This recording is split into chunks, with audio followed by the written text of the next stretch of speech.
तो गाइस आज हम बात करेंगे लुकिज्म के चैप्टर नंबर 477 के बारे में। और आप चाहो तो मेरे चैनल को भी सब्सक्राइब कर सकते हो अगर आपको एनिमेज और मानवास की एक्सप्लेनेशन देखना अच्छा लगता है। तो भाई लोग आज की वीडियो की शुरुआत में हम देखते हैं जो जिन्यूंग पार्क होता है वो बड़े वाले डैनियल को कहता है, वो जो बंदा वहाँ पे बेहोश पड़ा है वो तेरी पहली बॉडी है ना। और जिन्यूंग की आवाज सुन के जो डैनियल होता है काफी ज्यादा हैरान हो जाता है और कहता है अरे तुम क्या बोल रहे हो, मुझे कुछ समझ नहीं आ रहा है। लेकिन यार जिन्यूंग पार्क को अच्छी तरह से पता होता है कि डैनियल के पास 2 बॉडीज हैं, क्योंकि जिन्यूंग ने डैनियल को ड्रग्स देके अनकॉन्शियस हालत में उससे ही बुलवाया था कि उसके पास 2 बॉडीज हैं। और इसीलिए अभी जिन्यूंग पार्क डैनियल को कहता है, यहाँ पे बेवकूफों की तरह एक्टिंग मत कर, मुझे सब कुछ पता है, तू पहले ही अपने राज के बारे में मुझे बता चुका है। डैनियल काफी ज्यादा हैरान हो जाता है और अपने मन में कहता है कि क्या मैं पहले ही इसको सब कुछ बता चुका हूँ। अब डैनियल के पास जिन्यूंग से बचने का कोई भी रास्ता नहीं होता, वो जिन्यूंग को झूठ नहीं बोल सकता। जिन्यूंग डैनियल को कहता है, तेरे लिए बेहतर यही होगा कि तू मेरे साथ सच्चाई के साथ बात करे, और वैसे भी अभी हम एक दूसरे के काफी ज्यादा क्लोज हैं, इसलिए जो कुछ भी तू मुझे बोलेगा वो और किसी को सुनाई नहीं देगा। या फिर कहीं ऐसा तो नहीं कि तुझे इस बात के ऊपर यकीन नहीं हो रहा कि तू अपने राज के बारे में मुझे पहले ही बता चुका है। अगर ऐसी ही बात है, तुझे लगता है मैं मजाक कर रहा हूँ, तो चल ठीक है, तेरी जो दूसरी बॉडी वहाँ पे बेहोश पड़ी है उसको उठा के देखते हैं। क्या तू सच में चाहता है मैं तेरी दूसरी बॉडी को यहाँ पे उठा दूं, क्योंकि अभी यहाँ पे काफी सारे लोग मौजूद हैं। अगर मैं तेरी उस वाली बॉडी को अभी यहाँ पे उठाऊंगा तो यहाँ पे एक सीन क्रिएट हो जाएगा।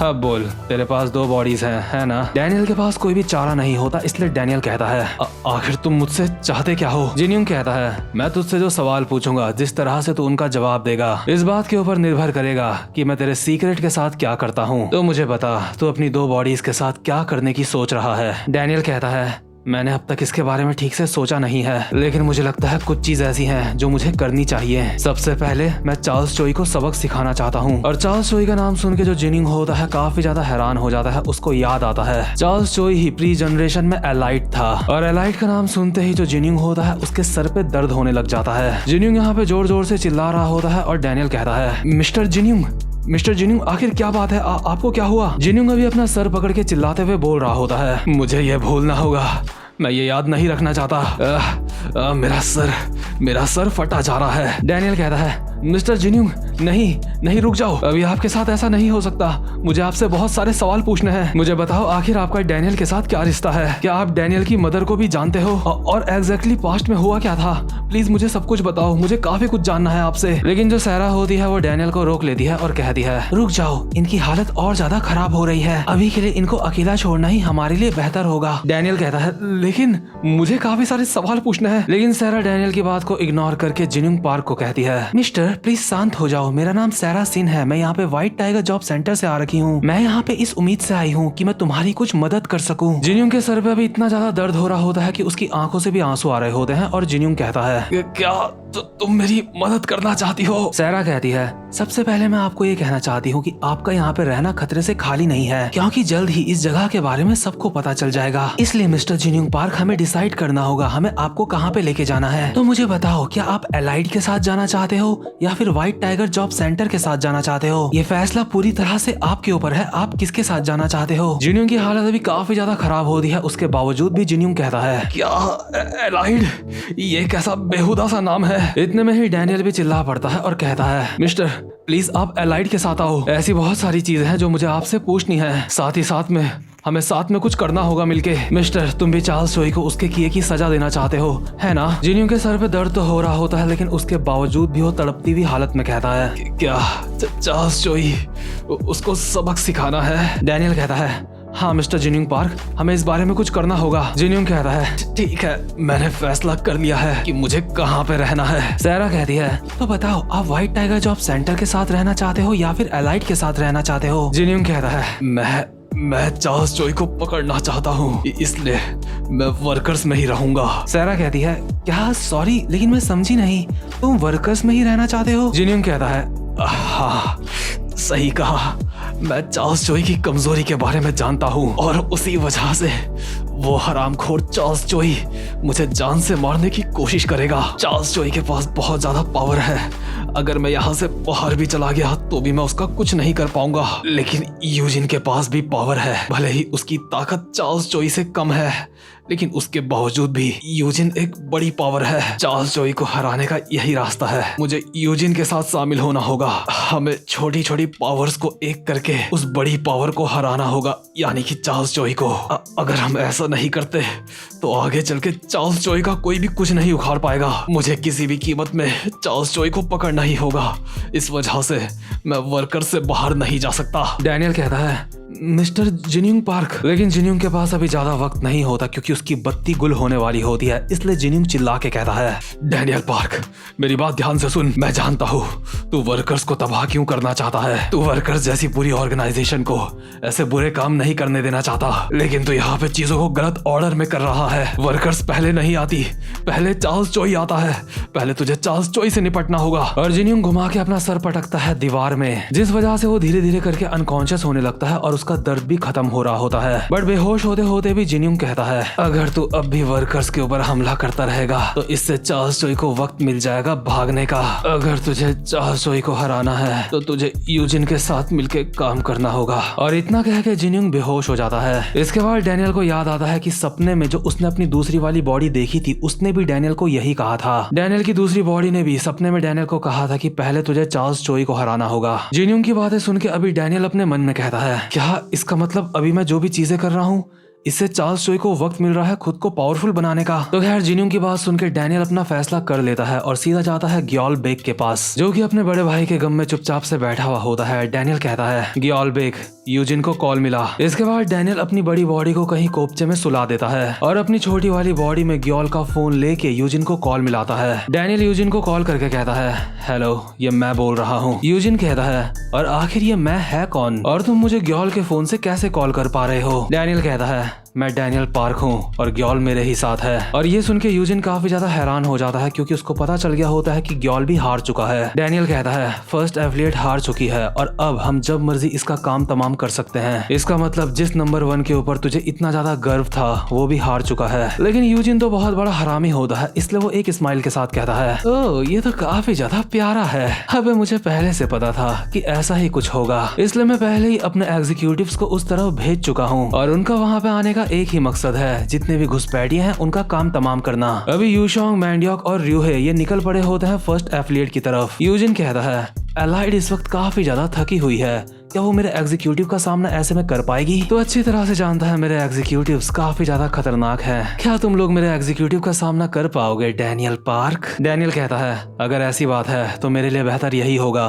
कि मैं ग्योल बेक को पुलिस के हवाले कर दूं, है ना। यूजिन कहता है, क्या तू वैसे ग्योल को पुलिस के हवाले नहीं कर रहा था। डैनियल कहता है, यूजिन, मैं समझौता करना चाहता हूँ। मेरा मतलब है मैं तेरे साथ मिलके चार्ल्स जोई को हराना चाहता हूँ। यूजिन कहता है, क्या समझौता करना चाहता है। मेरी सारी एफिलिएट्स की माँ बहन करने के बाद तू मुझे बोल रहा है कि अब तुझे समझौता करना है। क्या तेरा दिमाग खराब हो गया है डैनियल पार्क। और अगर तू सच में चाहता है कि मैं तेरे साथ समझौता कर लूँ तो तुझे मुझे कोई ऐसी चीज देनी होगी जो मेरे लिए काफी ज्यादा जरूरी है। डैनियल कहता है, मुझे किसी बात का कोई फर्क नहीं पड़ता, मैं सब कुछ करने के लिए तैयार हूँ। यूजिन कहता है, तो ठीक है मिस्टर डैनियल पार्क, आजा आमने सामने बैठ के बात करते हैं। और जब भी गो होता है वो सीसीटीवी कैमरे में डैनियल लोगों को देख रहा होता है और कहता है, तो चीजें इस तरह से खत्म हो रही हैं। एलाइड और वर्कर सब साथ में मिलकर काम कर रहे हैं। यूजिन बिल्कुल भी ऐसा बंदा तो नहीं है जो एलाइड के साथ कोई ऐसा सौदा करेगा जिससे उसको कोई भी नुकसान हो। आखिर यूजिन डैनियल पार्क से ऐसा क्या मांग रहा है जिससे वो समझौता करने के लिए तैयार है। वेल, इस बात से फर्क नहीं पड़ता, फर्क पड़ता है कि जो कुछ भी हो रहा था अच्छे से पूरा हो गया। और मैं बात कर रहा हूँ गो किम और उसके खुफिया दोस्तों की। इसके बाद सीन शिफ्ट होता है और गो अपने खुफिया दोस्तों के साथ अभी जा रहा होता है, बट लोगन यहाँ पे काफी देर से आया होता है, इसलिए गो लोगन को कहता है, अबे मोड़े, अब तक तू कहाँ था और अब तू यहाँ पे क्या कर रहा है। लेकिन लोगन बहाना बनाते हुए कहता है,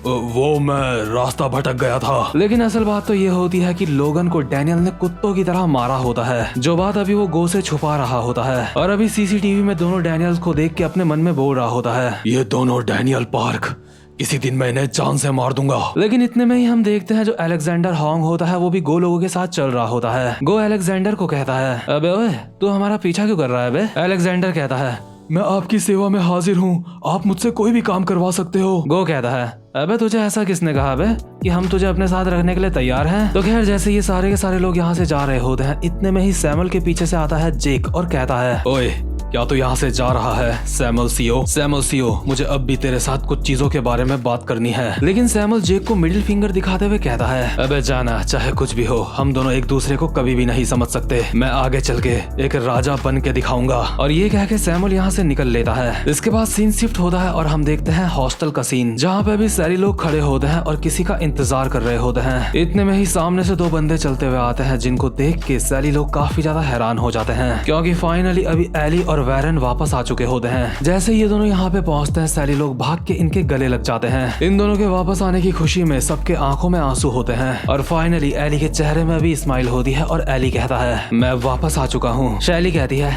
परिवार में तुम्हारा स्वागत है, चलो अंदर चलते हैं। इसके बाद सीन शिफ्ट होता है और हम देखते हैं वर्कर्स के हेडक्वार्टर का सीन, जहाँ पे यूजिन अपना चश्मा साफ करते हुए डैनियल को कहता है, ये काफी ज्यादा मजेदार बात है और साथ ही साथ में ये फीलिंग काफी ज्यादा अजीब है कि तू मेरे साथ समझौता करना चाहता है। मेरी इतनी सारी एथलीट्स की माँ बहन करने के बाद अब तू मुझे बोल रहा है कि तू मेरे साथ मिलके चार्ल्स चोई को हराना चाहता है। पहले तो मैं तेरे बारे में सोचता था तू बस एक जानवर है जो किसी के भी मनाने में नहीं मानेगा और वही करेगा जो उसकी मर्जी है, लेकिन अब तू फाइनली इस बारे में सोच रहा है। लेकिन क्या तुझे सच में लगता है कि मैं तेरे साथ इतनी आसानी से समझौता कर लूंगा? अभी जो डैनियल होता है उसके सामने दो लंबे चौड़े बंदे खड़े होते हैं जो कि काफी ज्यादा खतरनाक लग रहे होते हैं, लेकिन अभी तक हमें ये नहीं पता कि ये है कौन। इनमें से एक बंदा कहता है, यूजिन, क्या यही वो बच्चा है? दूसरा कहता है, मैं तुझे बिल्कुल भी समझ नहीं पा रहा हूँ यूजिन, इस जैसा बच्चा तेरा अब तक इतना ज्यादा नुकसान कर रहा था। इतने में ही यूजिन अपनी जगह से उठता है और डैनियल पार्क के पास चल के आता है और कहता है, ऑफ कोर्स हम दोनों के बीच में समझौता हो सकता है। वैसे भी हम लोग नहीं चाहते जब हम चार्ल्स चोई को पकड़ रहे हो तो हमारे बीच में कोई भी रुकावट आए, लेकिन इससे पहले कि हम समझौता करें मैं चाहता हूँ हम लोग एक दूसरे के लिए जो भी फीलिंग्स रखते हैं हम उसको क्लियर कर ले आपस में। वैसे भी अब तक जो कुछ भी हुआ है उसकी वजह से हम दोनों को ही एक दूसरे के ऊपर काफी ज्यादा गुस्सा आ रहा होगा। तो समझ रहा है ना मुझे तेरे ऊपर कितना गुस्सा आ रहा होगा, लेकिन उसके बावजूद भी तू यहाँ पे चौड़े में चला आया मेरे साथ समझौता करने के लिए, और वो भी इसलिए क्योंकि तू पहले चार्ल्स चोई को तबाह करना चाहता है। क्या तुझे सच में लगता है हम दोनों की लड़ाई इतनी आसानी से खत्म हो जाएगी? तू यहाँ पे समझौता करने के लिए आया है तो तेरे पास जरूर कुछ ऐसा होगा जो तू मुझे ऑफर कर सकता है ना? और अगर तेरे पास ऐसा कुछ भी नहीं है तो यहाँ पे तो आज मरने वाला है। लेकिन डैनियल चौड़े में कहता है, नहीं मेरे पास ऐसा कुछ भी नहीं है, लेकिन मैं यहाँ पे इस उम्मीद में आया हूँ कि मैंने अब तक तुम्हारा काफी ज्यादा नुकसान करा है, इसीलिए अगर मुझे तुम्हारे साथ समझौता करना होगा तो मुझे भी कुछ खोना पड़ेगा, है ना? मैं बस तुम्हें ये कहना चाहता हूँ तुम जो कुछ भी मुझसे चाहते हो मैं तुम्हें देने के लिए तैयार हूँ, तो मुझे बताओ तुम मुझसे क्या चाहते हो? मैं हर चीज के लिए तैयार हूँ। यूजिन कहता है, डैनियल पार्क, क्या तुझे अपने ऊपर पूरा विश्वास है? तू इतना चौड़े में बोल रहा है कि मैं कुछ भी मांग सकता हूँ, तुझे पता भी है कि मैं तुझसे क्या मांग लूंगा। डैनियल कहता है,